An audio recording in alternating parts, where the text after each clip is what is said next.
The first buzz makes my spoon jump in the mug.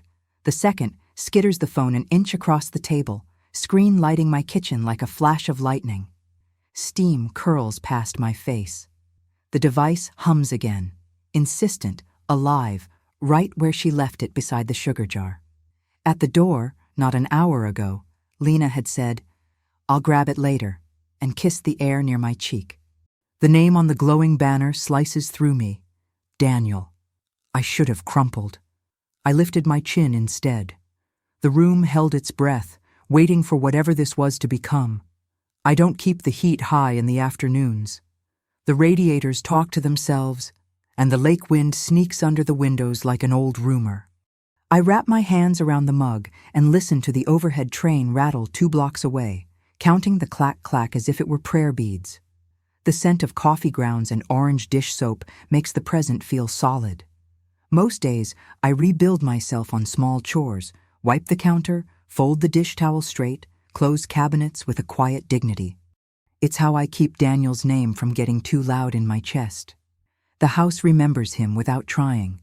The dent in the hallway where he bumped his bike, the ceramic dog he won for me at Navy Pier with a crooked grin and pockets full of saltwater taffy.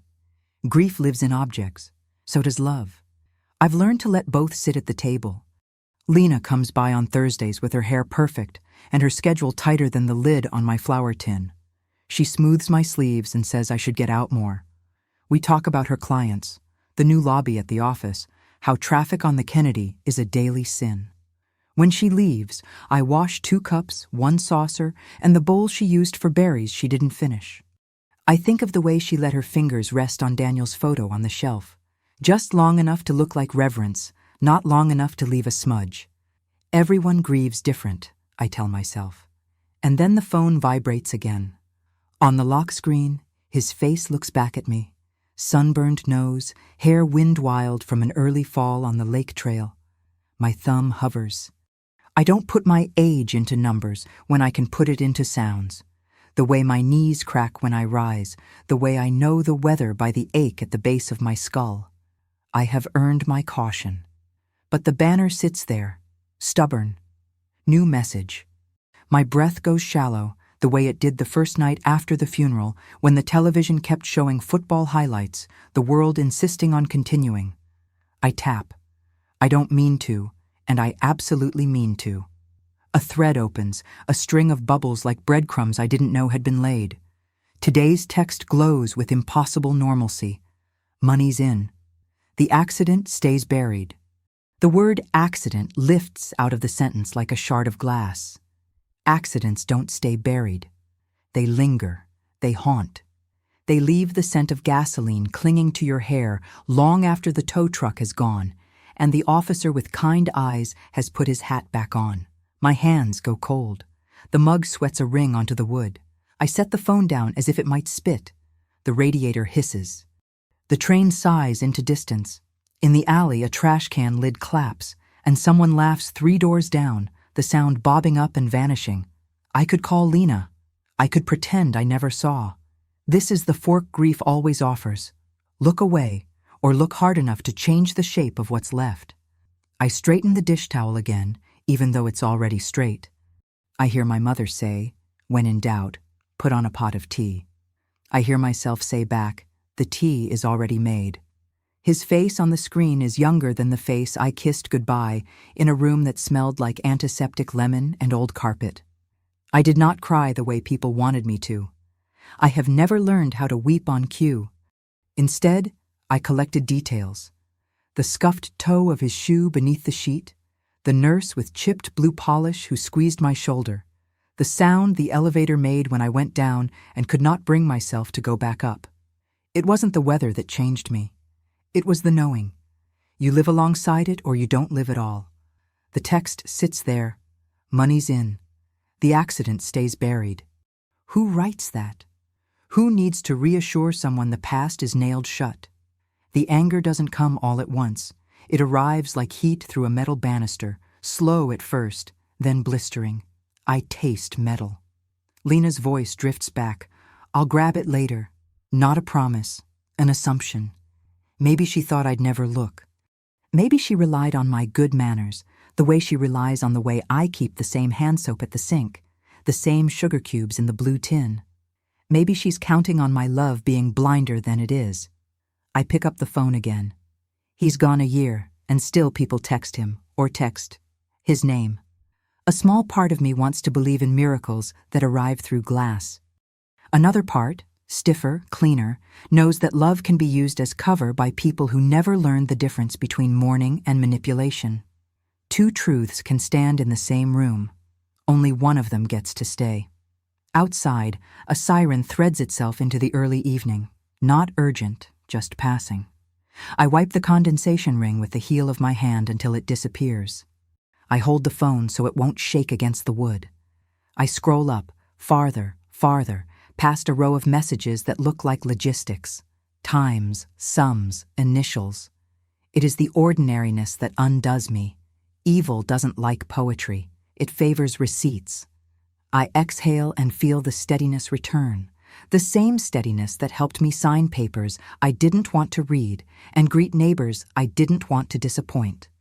I have learned there is a time to sit at the table and a time to stand. I stand. The overhead train returns, louder now. The mug is empty. The phone, warm from my palm, waits. In its glass, my face looks older than I feel and stronger than I remember. I press the side button and watch Daniel's smile vanish into black. Then I tuck the device under the folded dish towel, as if I were tucking in a child who doesn't know it's safe yet. "I'll grab it later," she said. Maybe she will. Maybe I will be waiting. The next morning brings the pale light that Chicago saves for late fall. Silver, reluctant, sliding through the curtains like it doesn't want to wake anyone. I sit at the kitchen table with Daniel's photograph and Lena's phone between us, as if I've invited ghosts to breakfast. The phone is silent now, but the message still glows in my memory, word by word. I've already memorized it. I couldn't forget if I tried. I pour coffee I don't want. The bitterness steadies me. Across the street, a man in a wool coat walks his dog, both wrapped in fog. The world goes on, even when it shouldn't. My son's car went off an overpass a year ago, early morning, rain slick on the road. The police said accident, the insurance said tragedy, and Lena said fate. None of them sounded right. Fate doesn't leave brake lines cut. I open the back door and let the wind sweep through just to feel something move. The phone lies in the same spot, screen dark.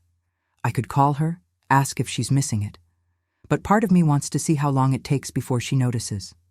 Maybe she's too busy with her perfect meetings, her tidy grief.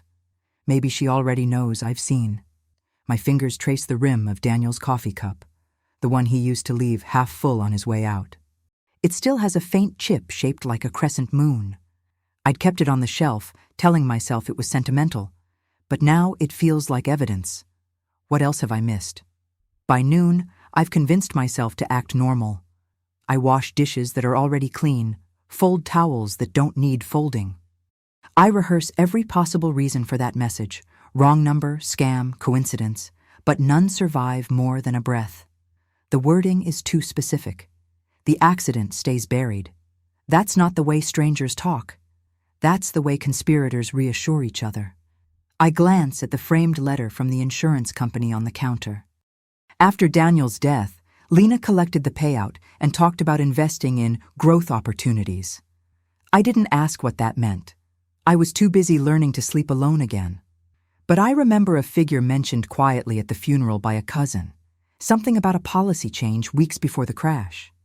At the time, I told myself love doesn't wear masks like that. Now, I'm not so sure. When the phone finally vibrates again, it startles me enough to spill coffee. My heart forgets how to beat for a second. A new message appears. "Don't text me again. She's asking questions." For a moment, I can't breathe. Then instinct takes over. I grab a dishcloth, wipe the spill, and take a picture of the screen with my own phone. Evidence. Proof that something dark has been moving under the floorboards of our family. I spend the rest of the afternoon pacing, window to window, trying to quiet the tremor in my chest. Each time I close my eyes, I see Daniel's last morning. The way he waved from the car, shouting something about lunch later, the sound swallowed by traffic. There are things I never told him, things that don't fit in the language of goodbye. At dusk, I walk to the small park at the end of the block. The trees are stripped bare, thin arms pointing nowhere. I sit on a bench with the phone in my coat pocket, feeling its weight like a secret heartbeat. Couples pass with dogs, with strollers, with the kind of easy laughter that belongs to people untouched by aftermaths. I think of calling the detective who handled the crash. He was kind but distant, one of those men who file sympathy like paperwork. Would he even remember us? Would he care about a single strange message after a year? Probably not. When I return home, the kitchen feels smaller, the air thicker. I line up the sugar jar, the salt shaker, and Daniel's photo in a straight row. Then I unlock the phone again and scroll. Dozens of messages, most mundane, a few that sound coded, initials, dates, numbers. One reads, "Payment complete. VH expects silence." I freeze on those letters. VH. I whisper them aloud. Victor Hale. I remember that name from Daniel's stories. An old fleet manager from the company, retired after some dispute about missing funds. I didn't think about him again until now. The room spins slowly. I sit before I fall. My breath fogs the air. Every instinct in me says this is bigger than an affair or a lie. This is rot in the roots. The radiator clicks on. I let the noise fill the space where panic wants to live. I take Daniel's photo in both hands and whisper, "I'll find out, sweetheart. I promise." My voice cracks halfway through, but it feels like a vow made of bone. Then I slip the phone into a plastic bag and hide it in the drawer beneath the oven mitts. Lena will come for it soon enough, and when she does, I'll know how she looks at me, if her eyes flinch, if her smile strains. Until then, I'll play the part of the grieving mother who doesn't notice details. Grief taught me patience. But this isn't grief anymore. It's something colder, sharper, and it has finally woken up. The first thing I notice when Lena arrives is her perfume. Sharp, citrusy, almost metallic. The kind of scent that doesn't fade when someone leaves. She steps through the door all charm and composure, wrapped in a camel coat, her hair perfectly aligned with her intentions. "Morning, Margaret," she says, too cheerful. "Did I leave my phone here?"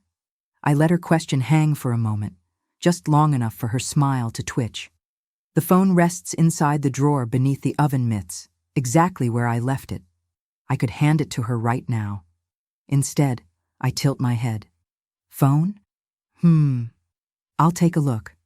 Her eyes dart toward the table, the counter, the chair she sat in yesterday. "I swear I left it right here," she murmurs, pretending to search. She opens her purse, pulls out her car keys, her lipstick, a receipt, but no panic yet. Just a faint wrinkle between her brows. "Coffee?" I ask. My voice sounds steady, almost kind. "Sure. I've been running since 6. She exhales dramatically, as if exhaustion could make her innocent. I pour 2 cups, one for her, one for me. She sits, crossing her legs, scrolling through her smartwatch. I wonder if she realizes how easily I could be fooled if I wanted to be. "You've been keeping busy?" she asks, tone bright. "Busy enough," I say, sliding the cup toward her. "I've been sorting Daniel's things, found some of his old business cards. I forgot how proud he was of that company." Lena smiles thinly. "He built something incredible. He'd want you to move forward, you know." "Maybe," I say, watching the steam curl between us. It's strange, though. Every time I think I've got closure, something new comes up. Numbers that don't match, names I don't remember hearing. For the first time, she freezes. It's quick, half a second, but I catch it. The mask shifts. "I'm sure everything's in order," she says lightly. "You know how messy paperwork gets after an event like that." "Messy," I repeat, letting the words sink like a pebble in water. "Yes, messy." She lifts her cup to her lips, avoiding my gaze. I can hear the faint tremor in her breath when she sets it down again. "Maybe I should check your car," I say suddenly, standing. "If your phone fell somewhere, it could have slipped between the seats." Her head snaps up. "Oh, no, it's fine. I probably left it at the office after all." I smile. Of course, that must be it. The silence that follows is thick enough to cut. Outside, the wind rattles the window panes. Somewhere down the street, a siren fades into nothing. She gathers her coat, forces a laugh. I'll text you later just to confirm. Thanks for the coffee. Anytime, I say softly. When the door closes, I let out the breath I'd been holding. The air smells faintly of her perfume and deceit. I open the drawer and pull out the phone. For a moment, I just stare at it, as if it might confess on its own. Then I swipe to the message thread again. A new bubble waits. Meet at the same place tonight, 8 p.m. Bring the rest. She's not careful anymore. Guilt dulls people's instincts faster than grief ever could. I grab my notepad from the counter and jot it down. Time, place, message, evidence, each word a nail in the coffin of her performance. Then, almost on impulse, I whisper to the photo of Daniel that still watches from the shelf. You always said I should let things go, remember? But some things, some people, need holding accountable. The old detective's card is still tucked in my recipe book. I take it out, run my thumb across the embossed name. Maybe he won't remember me. Maybe he will. But before I call anyone, I need to be sure.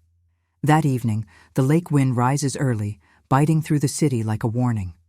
I dress in my heaviest coat, slip the phone into my pocket, and take the bus toward the industrial district. The warehouses loom like sleeping beasts, brick and rust, edges and echoes. The air smells of oil and dust and something burnt. I find the address easily.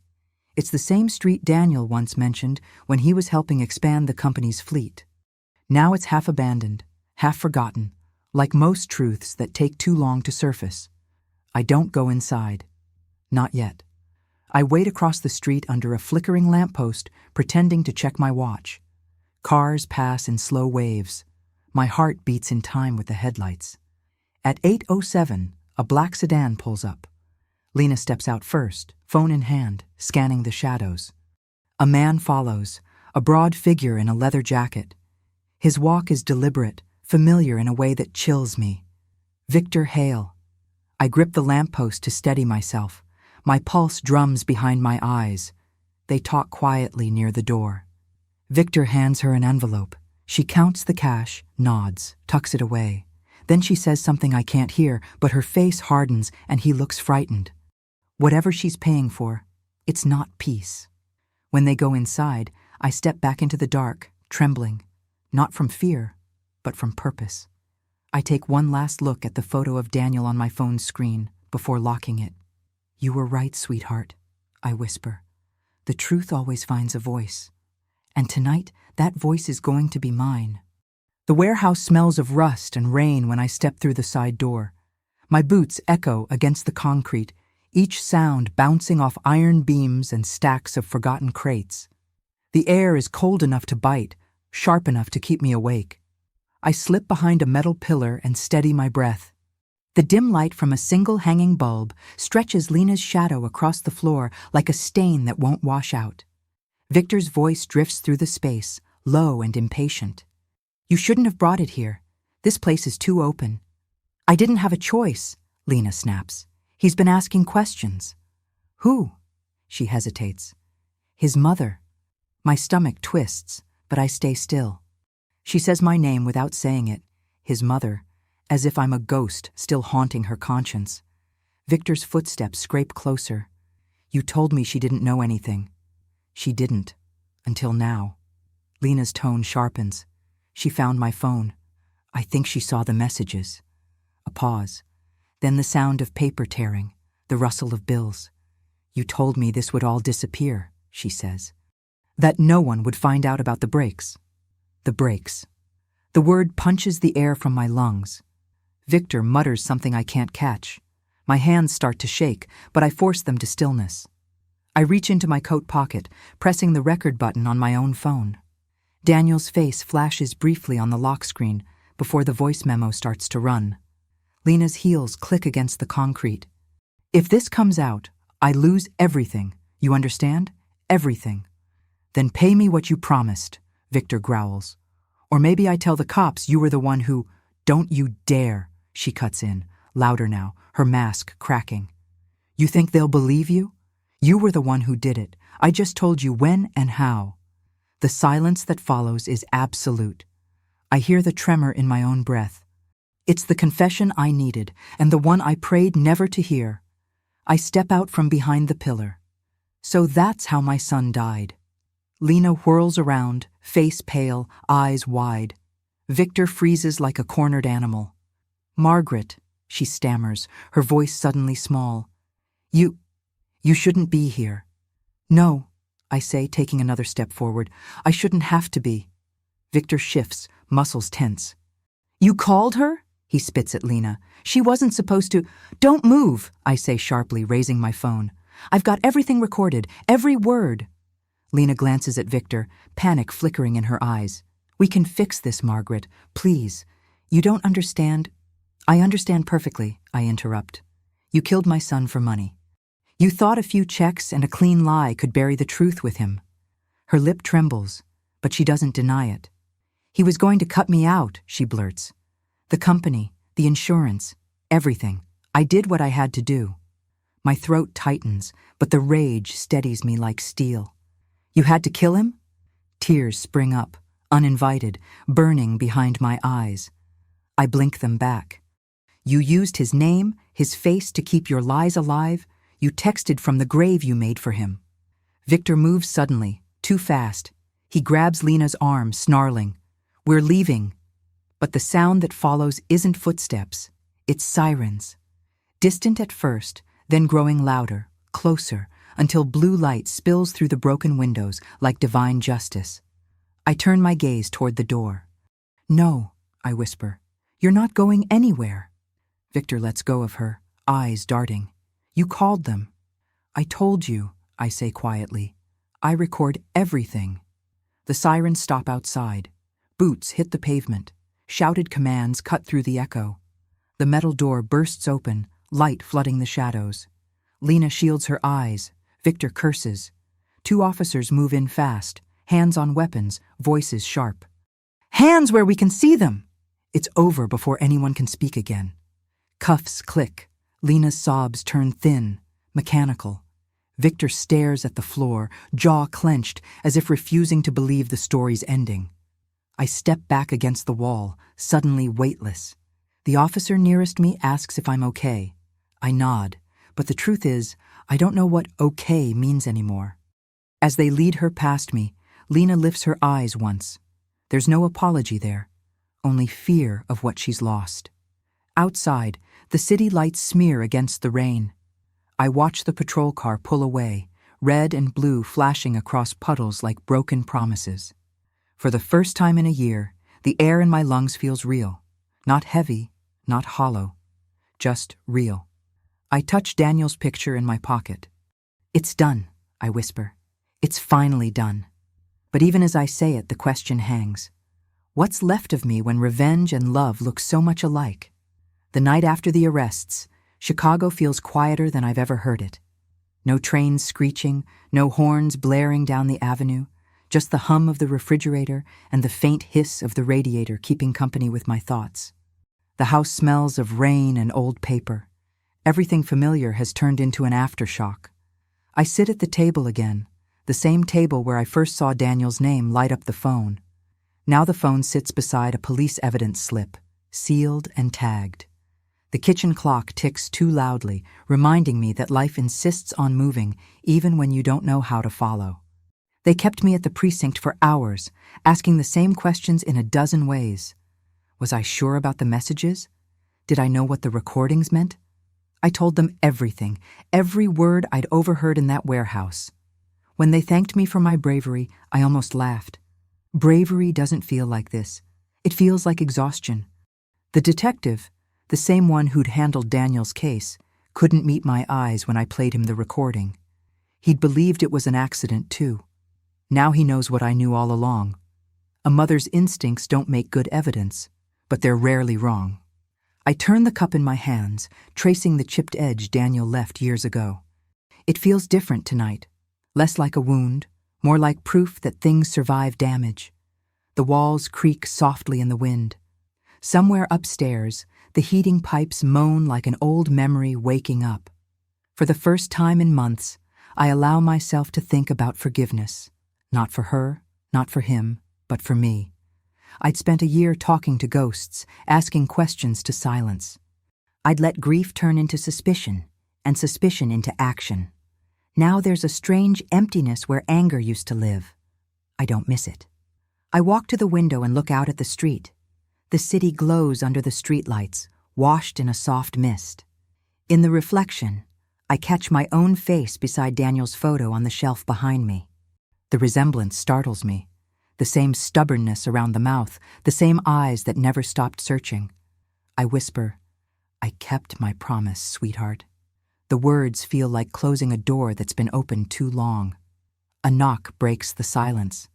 When I open the door, a young officer stands there, holding a small envelope. "Mrs. Green? This was found at the scene. They thought it belonged to you." He hands it over and leaves before I can ask more. I open it slowly. Inside is a folded piece of paper, Daniel's handwriting. My knees weaken. It's a note I didn't know existed, dated a few days before his death. Short, careful, written on company letterhead. "Mom, if anything ever happens to me, don't let them turn my life into paperwork. You always said truth doesn't die easy. Hold it steady, even if it hurts." My vision blurs. I trace his signature like it's a heartbeat. The wind outside rises again, rattling the glass, carrying the smell of rain from the lake. I close the window and breathe deeply.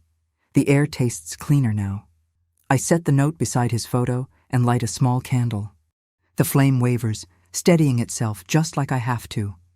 I think of Lena in her cell, of Victor behind bars, of all the things that rot in darkness until someone dares to turn on the light.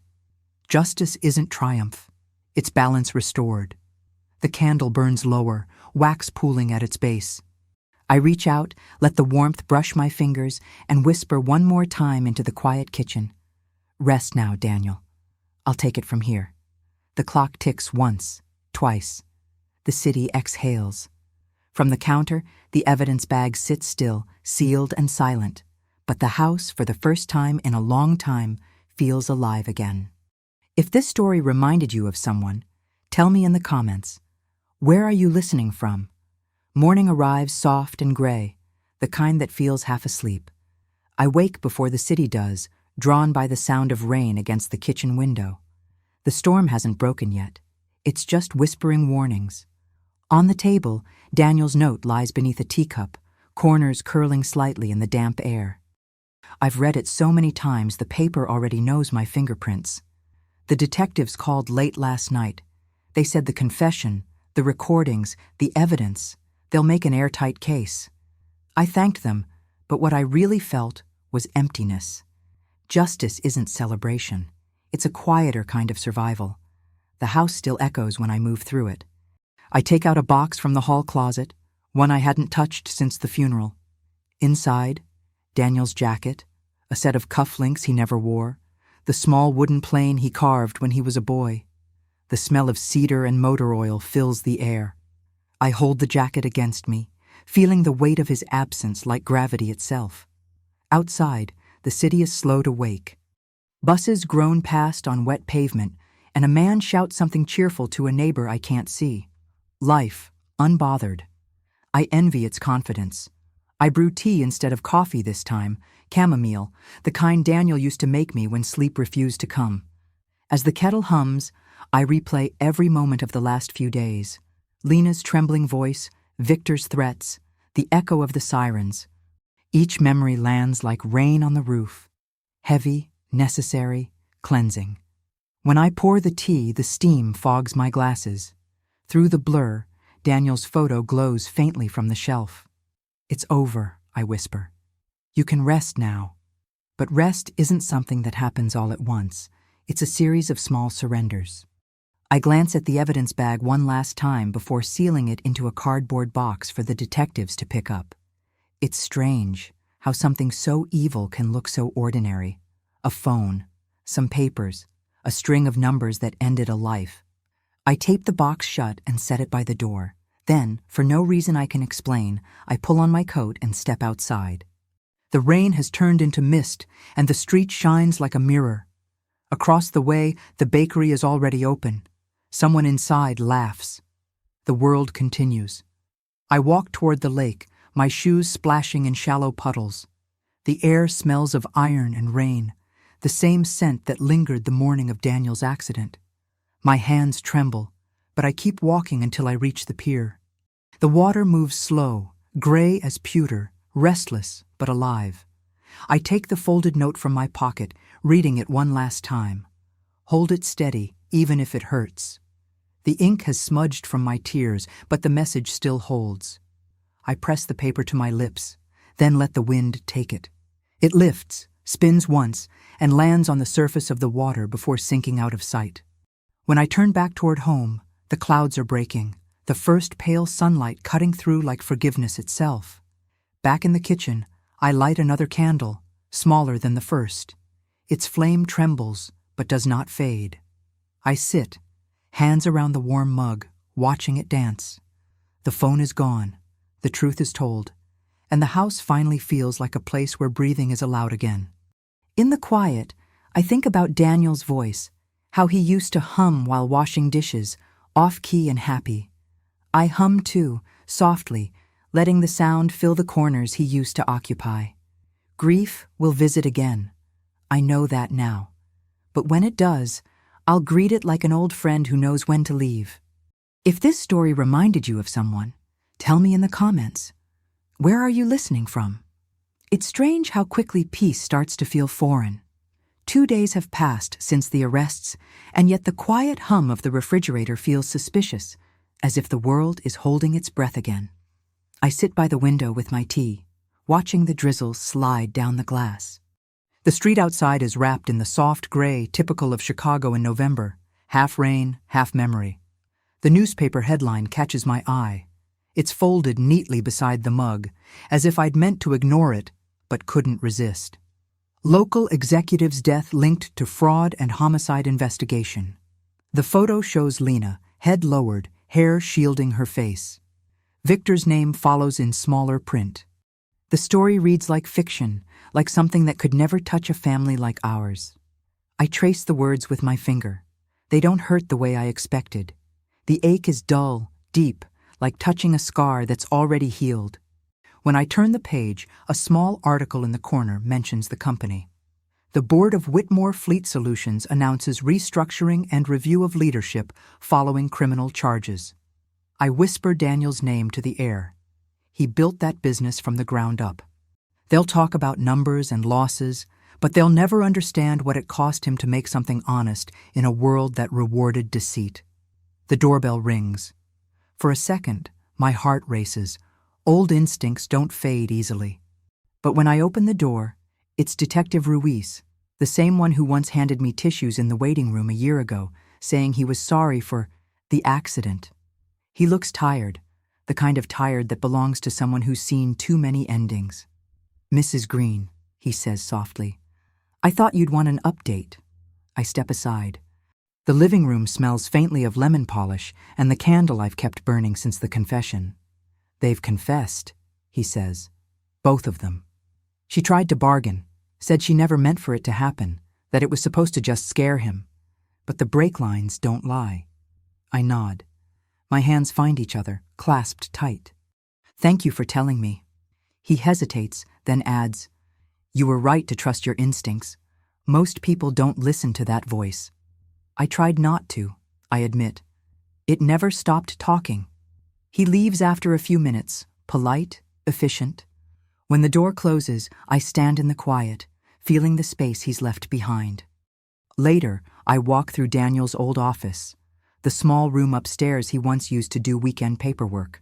The desk still holds his favorite pen, his planner, a photo of him holding a fish at the lake, grin wide and proud. Dust covers everything in a thin film, but the air smells like cedar and ink. I sit in his chair and run my hand across the surface. The wood creaks faintly, as if recognizing me. On the windowsill rests the small wooden plane he carved for me when he was a boy. I pick it up, the edges smooth from years of touch. "I did it," I whisper. "They won't hurt anyone else." The house responds with silence, but it's a gentle one, not the hollow kind. I imagine Daniel somewhere out there, if not heaven, then some place where wind and water meet, knowing the truth has come to light. I return to the kitchen as the afternoon fades. The city's lights begin to shimmer through the rain, turning the wet pavement into 1,000 small mirrors. I make another cup of tea, this one sweeter. When I sit down, I notice the smallest thing, the sound of the train 2 blocks away. It used to bring me sorrow. Now it sounds like routine, like proof that life continues. For the first time, I don't flinch at the noise. I lift the mug in a quiet toast toward Daniel's photo. "We made it, son," I murmur, through the noise and the lies. The radiator hisses softly in reply, and I smile, just enough to feel the warmth return to my face. If this story reminded you of someone, tell me in the comments. Where are you listening from? The following week unfolds like a fogged mirror, everything visible, yet nothing quite clear. The city settles into winter, the lake darkening each afternoon, wind biting sharper along the streets of Lincoln Park. Inside my house, the rhythm of normal life begins again. Tea in the morning, mail at noon, the soft creak of radiators keeping time. But normal isn't what it used to be. It's something new, stitched together by grief and truth. Each day I get letters, some from Daniel's colleagues, others from strangers who read the headlines. Most offer sympathy. A few thank me for exposing corruption. I keep them in a drawer, unopened. Sympathy feels too heavy to lift. On Thursday, I receive one envelope without a return address. The handwriting is familiar, tight, slanted, careful. I open it slowly, half expecting another ghost. Inside, a single sentence written in blue ink. He wasn't supposed to die. No signature, just those words. For a moment, my heart forgets its pace. Then I fold the letter carefully, place it on the table, and stare at it like it might confess more if I wait long enough. The paper smells faintly of tobacco. Victor, maybe, or someone else still circling the truth. I think of calling Detective Ruiz, but I don't, not yet. Some truths need to breathe before they're spoken. Instead, I pour myself a drink, not tea this time, something stronger, and sit in the dim kitchen with the note beside me. Outside, snow begins to fall, soft as regret. The light catches on Daniel's photo, and for a fleeting second, I see movement in his reflection. Just a trick of flame, maybe, but it looks like him smiling. The warmth floods through me unexpectedly. He would have told me not to let fear rent space in my head. He used to say that when he was little, about nightmares and bullies. "Fear's just imagination that forgot it's yours," he'd laugh. I whisper the words now, half to him, half to myself. Later that night, I find myself in his old company's office building. Empty now, lights dimmed, the logo already half removed from the glass door. Ruiz gave me permission to retrieve a few personal effects they found in storage. A framed photo of Daniel and the employees, a plaque honoring his leadership, a box of old correspondence. The elevator hums, slow and heavy. Each floor it passes feels like descending through layers of memory. When the doors open, the air smells of metal and disinfectant. Cold, hollow. I walk the corridors quietly. Papers still lie scattered on desks, calendars frozen mid-year. I stop at Daniel's office. His chair sits slightly turned, as if waiting for him to return from lunch. I reach for the box on his desk. Inside, an old keyring jingles, labeled Fleet Garage. My chest tightens. That's where they tampered with the brakes, the place where everything began. I clutch the keys until my fingers ache. "No more secrets," I say aloud, my voice echoing in the emptiness. When I get home, I leave the keys on the windowsill next to his wooden plane. I don't know if I'll ever use them. Maybe I will. Maybe I need to see where it happened, to turn pain into understanding, to stand where he stood last. Before bed, I reread the letter. He wasn't supposed to die. It feels less like a confession now, and more like an apology from someone who finally realized the weight of consequence. I fold it again and place it in the same box as Daniel's note. 2 truths, side by side, one written in love, the other in remorse. The snow outside thickens, blanketing the street, muting the city's usual roar. For the first time in months, Chicago feels merciful. I turn off the lights, letting the soft glow of the candle fill the room. In that fragile light, I find peace not because the story is over, but because I'm still here to tell it. If this story reminded you of someone, tell me in the comments. Where are you listening from? The morning after the snow, the world looks scrubbed clean. Chicago glitters under a white hush, and the sky feels close enough to touch. I stand at the window with a blanket draped around my shoulders, watching a boy pull his sled down the street. His laughter trails behind him like a song the cold can't catch. The serenity almost convinces me the past week was a nightmare that burned itself out. But on the counter sits the box containing both letters, Daniel's farewell and the one that said he wasn't supposed to die. Reality doesn't fade so easily. I make tea and sit at the table, staring at the steam as if answers might rise out of it. I can still hear Ruiz's voice from our last call. "You did the right thing, Mrs. Green. You gave him justice." Justice. It's a word that sounds neat until you hold it too long. Justice doesn't bring warmth to a quiet kitchen. It doesn't refill the chair Daniel used to occupy. The wind outside rattles the glass. I reach for the wooden plane on the windowsill, running my fingers over its small imperfections. Daniel carved it when he was 8, tiny, stubborn hands refusing to give up even when the wings kept snapping off. He used to hold it up proudly, saying, "Look, Mom, it flies if you believe it does." Now, as I hold it, I feel that same fragile defiance stir inside me. I take the key ring from the box. The metal is cold against my palm. There's one key I don't recognize, longer than the rest, marked with a faded engraving, Garage 12. My breath catches. That's the place he mentioned in one of his old work emails, the one near the river. Part of me wants to throw the keys away, to seal the past completely. But another part, the same stubborn part that raised him, needs to see it. Closure isn't just knowing. It's standing where the truth was born and realizing it no longer owns you. I grab my coat and step outside. The city smells of diesel and snow. The walk to the bus stop is slow, careful. The sidewalks are slick. I clutch the key ring inside my pocket, feeling the shape of every answer I thought I already had. When I reach the old fleet yard, it's nearly deserted. The sign out front hangs crooked, half covered in frost. The gate groans when I push it open. Inside, rows of vehicles sit under tarps like sleeping giants. Garage 12 waits at the far end. The lock resists at first, but the key turns with a final click. The smell hits me instantly. Oil, rubber, the faint ghost of gasoline. I stand still, letting the air settle. The walls hum with echoes.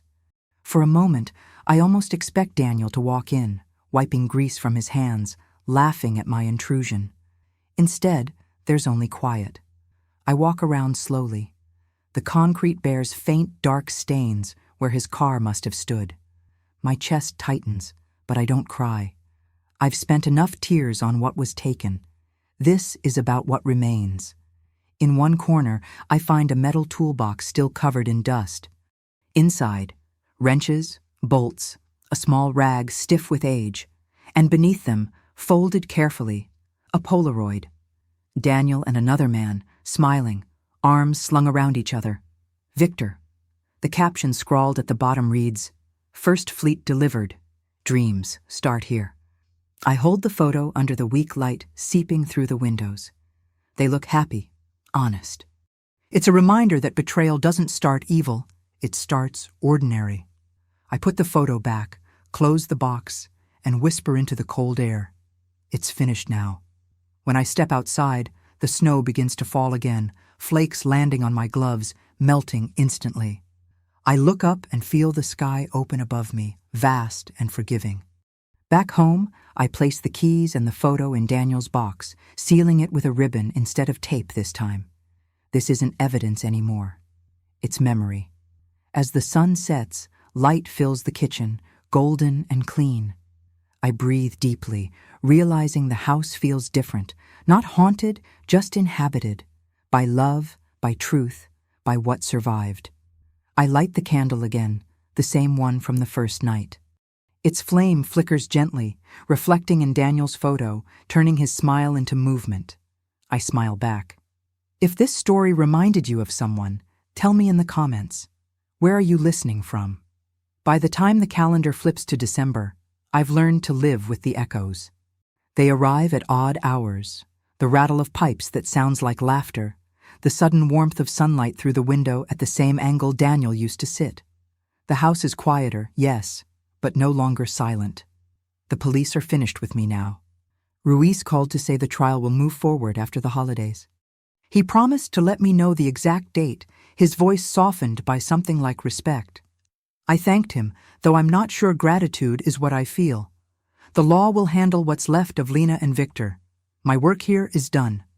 Still, I catch myself checking the mailbox every morning, as if expecting another unsigned letter, another tremor from the past. None come. Maybe that's its own kind of peace. Today, I spend the morning baking, a recipe Daniel loved, cranberry bread with orange zest. The smell fills the kitchen, sweet and sharp, and for a moment I can almost hear his voice teasing me about burning the crust.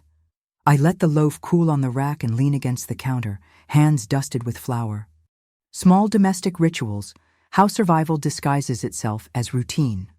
When the timer dings, I take the bread to the window and slice it slowly. Outside, children are building a crooked snowman near the curb. Their laughter rises through the cold air, raw and bright.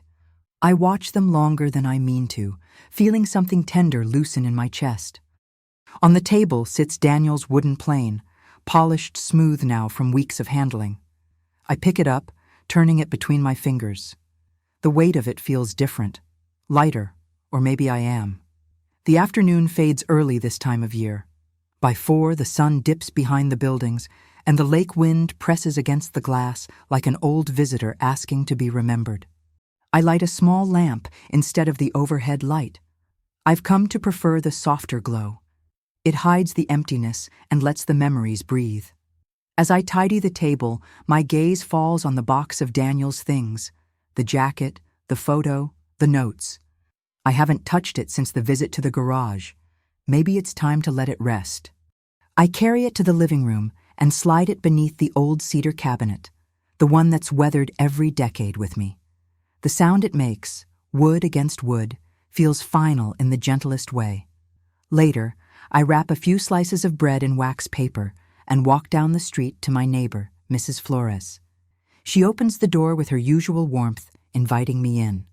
We sit for tea talking about ordinary things, the snow, her granddaughter's school play, the rising price of everything.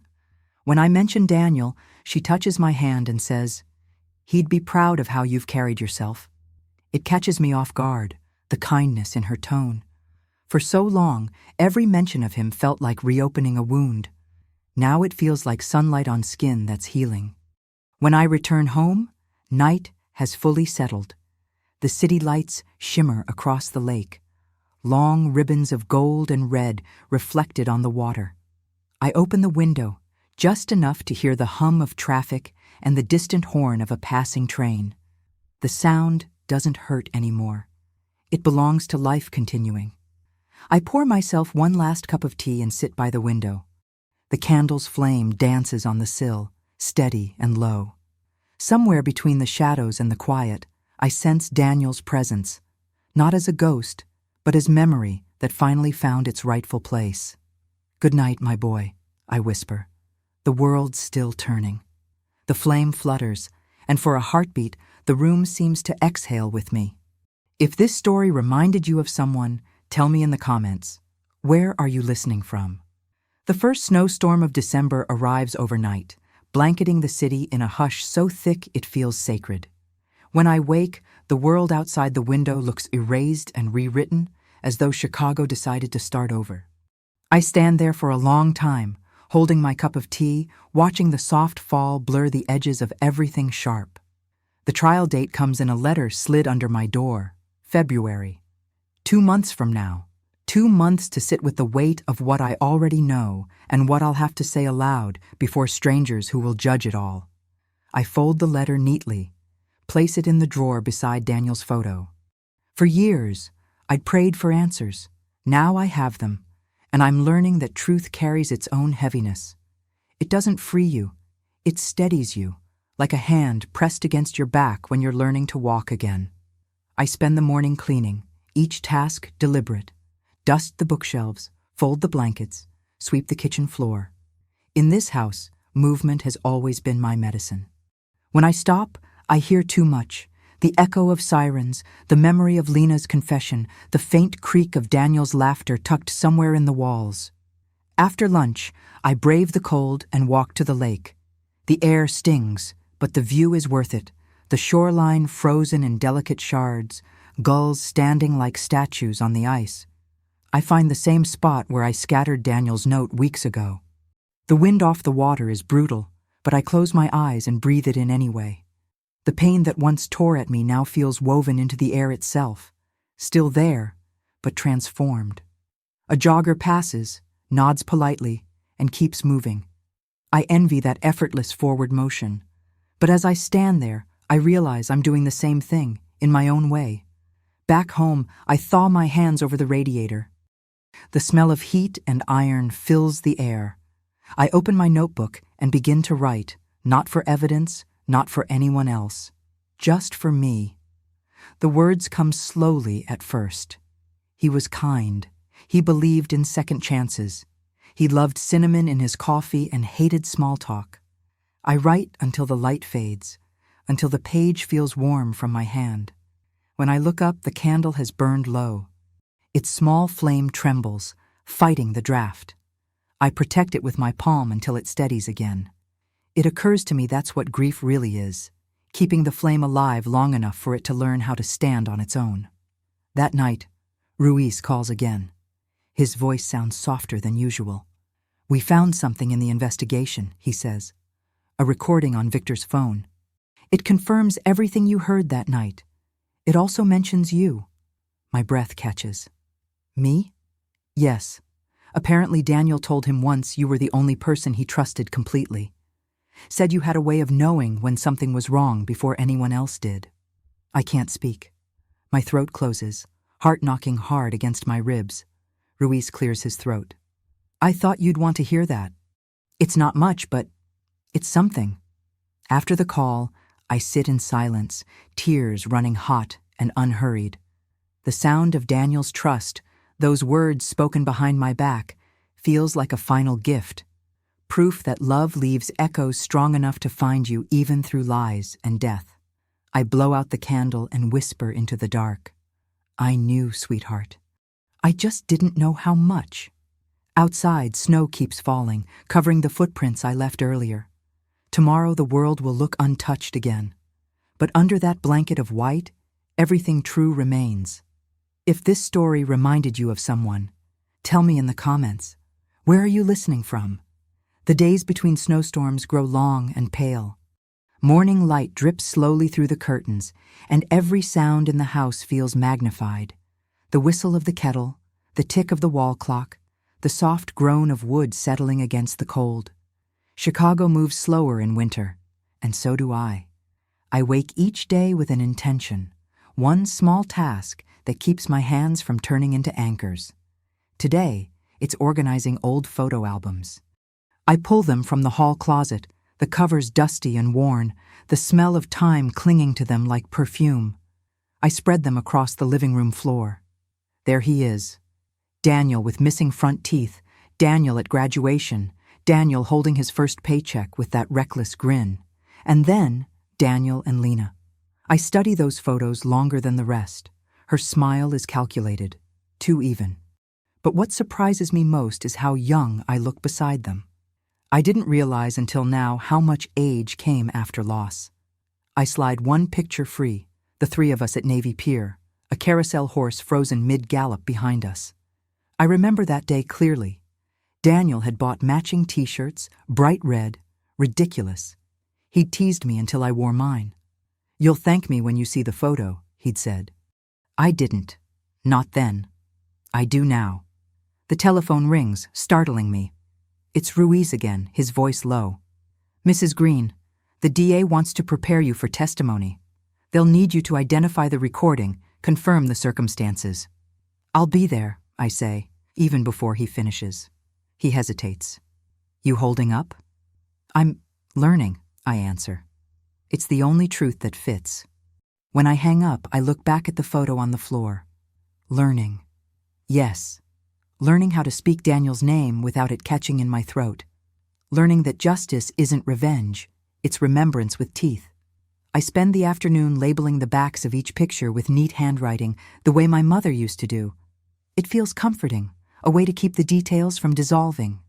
As I write, I whisper small notes to the images. You were fearless here. You hated that haircut. You told me you'd call and actually did. By sunset, my legs ache from sitting on the floor, but my heart feels lighter. I gather the albums and place them back on the shelf, aligned and complete. That night, snow begins again, thick and quiet. I light a candle, let its glow pool across the photos on the coffee table. I find myself talking softly to Daniel's picture. They'll ask me questions, you know. I'll answer them the way you'd want me to, without shaking. I pour a bit of tea into a second cup and set it beside his frame. Old habits die slowly, but this one feels right. Later, I open the window a crack to let the cold air in. The city hums faintly. Distant traffic, a siren far away, the steady rhythm of life refusing to stop. I listen until the chill pricks my skin, then close it again. Before bed, I slip Daniel's letter from the drawer. Hold it steady, even if it hurts. I read it once, twice, then press it to my heart. I'm holding steady, I whisper. When I turn off the light, the candle's last glow lingers on the wall, flickering like wings. In that fragile shimmer, I feel him again. Not the man who died, but the boy who once believed a wooden plane could really fly. And somehow, tonight, I believe it too. If this story reminded you of someone, tell me in the comments. Where are you listening from? The courthouse smells of paper and cold marble, a sterile mix that reminds me of hospitals and waiting rooms, places where hope and dread hold the same posture. I stand in line at security, clutching my small purse and the photo of Daniel I keep folded in my coat pocket. The officer waves me through, metal detector humming low. My heels click down the hallway like punctuation marks in someone else's story. Ruiz meets me outside the courtroom. His face looks drawn, his tie crooked from too many hours awake. You don't have to stay the whole time, he says gently. Your testimony's at 10, then you're free to go. Free. The word feels misplaced here. Inside, the room hums with whispers, papers shuffling, chairs creaking. At the front, Lena sits beside her lawyer, wrists free, hair perfect, eyes empty. She doesn't look at me, not yet. Victor's on the opposite side, older than I remembered, the kind of gray that guilt brings early. When the judge enters, everyone stands. The air thickens. They call my name. I walk to the witness stand, the world narrowing to the sound of my shoes against polished floor. I take the oath, my voice steady, though my fingers tremble. Ruiz nods from the back of the room, small, reassuring. The prosecutor begins softly. Mrs. Green, can you tell the court what you heard on the night of November 14th?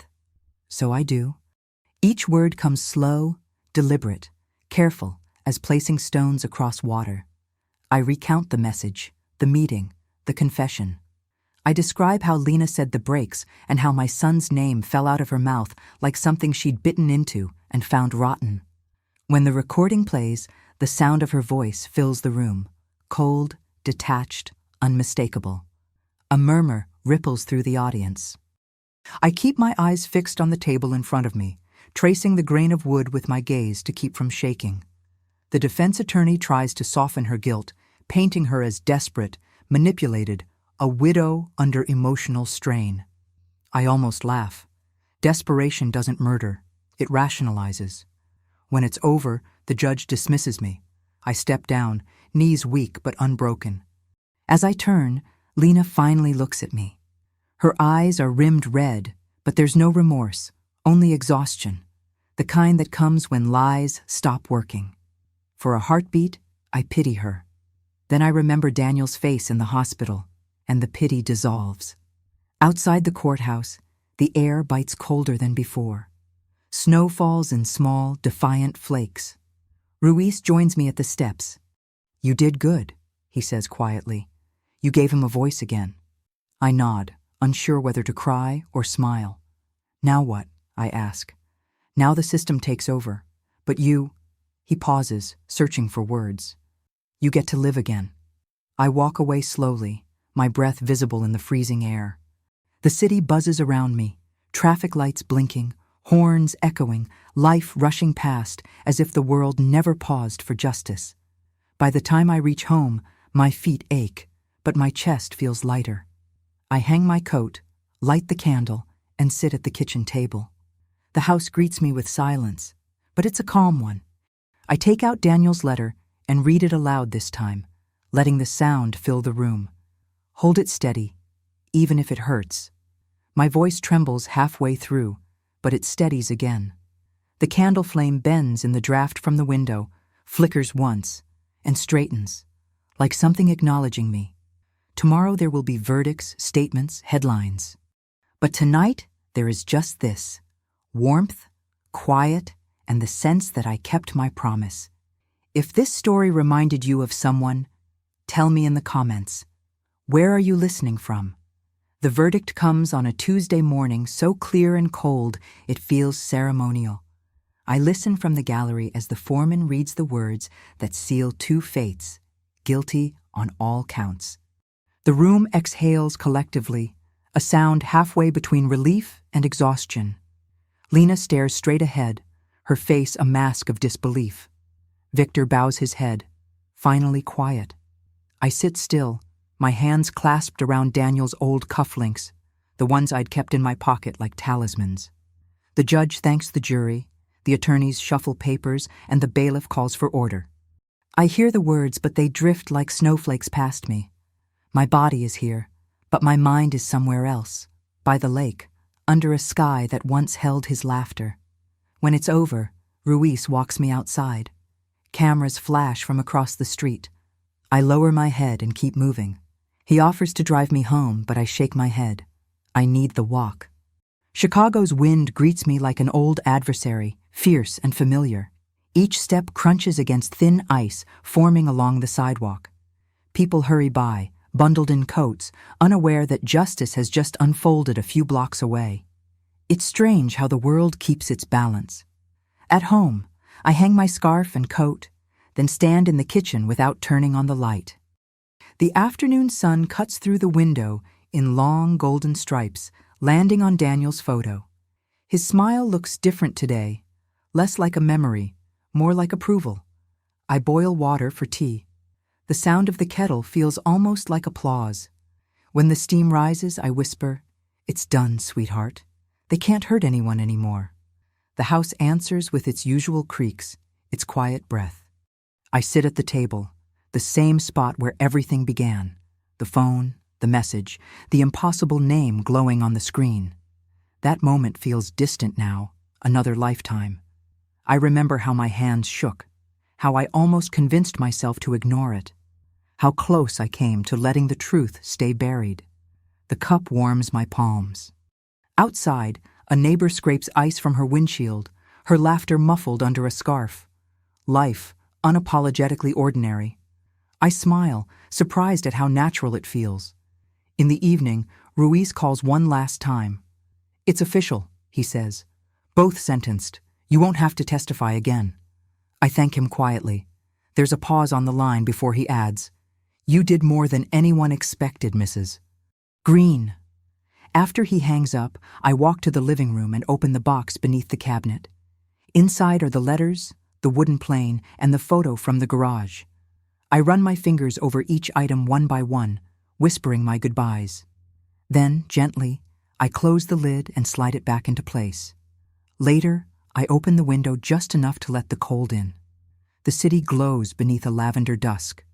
I can see the lights of the elevated train winding through the skyline like a heartbeat returning to rhythm.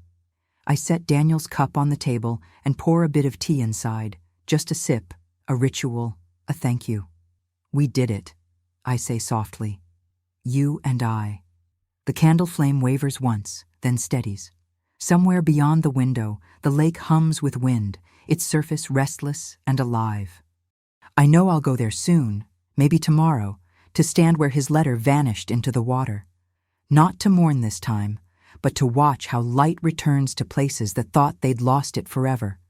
I take one last sip of tea, sweet and hot, and breathe deeply. The air tastes clean. If this story reminded you of someone, tell me in the comments. Where are you listening from? The day after the verdict, the sky above Chicago opens in a pale blue. I haven't seen since before Daniel died. The lake glitters like glass, its frozen surface catching the sun in thin, trembling reflections. I bundle myself in his old scarf and walk toward the pier, the same one where I once released his letter into the wind. Every step feels deliberate, light, earned. The air is cold enough to sting, but I welcome it. It's the kind of cold that wakes you up. The city hums faintly behind me, distant horns, a street musician somewhere testing his trumpet, life vibrating steady and certain. It's strange how, after all this time, I can finally hear the music again. At the edge of the pier, I stop. The lake stretches endless, a soft whisper against the wooden posts. I pull Daniel's wooden plane from my pocket. Its edges are smooth from weeks of handling, the grain darkened by my thumbprints. "You'd laugh at me for carrying this around," I murmur. Said I was too sentimental. The wind rises, playful, tugging strands of my hair across my face. For a moment, I swear I hear his voice layered in the gust. A memory, not a haunting. Just his tone, warm and certain. "You did it, Mom." I close my eyes. The words don't hurt anymore. I set the little plane on the frozen surface, right at the edge where water meets air. It teeters for a moment, then the wind slides it forward, spinning it once before resting. The sunlight catches on its wings, and for a heartbeat, it looks like it's flying. I laugh softly, the sound surprising me, unbroken, alive. When I turn back toward the city, the world feels new. My steps leave shallow prints on the snow-dusted pier, a line of evidence that I was here, that I came through. The kind of proof you don't have to submit to anyone. Back home, I open the kitchen window and let the air rush in. The candle still sits on the sill, melted low, but unextinguished. I light it again, watching the wick catch with a gentle sigh. The flame bends toward the wind and steadies, golden against the blue light of day. On the table rests Daniel's last note, smoothed and framed now, the words etched deep into my memory.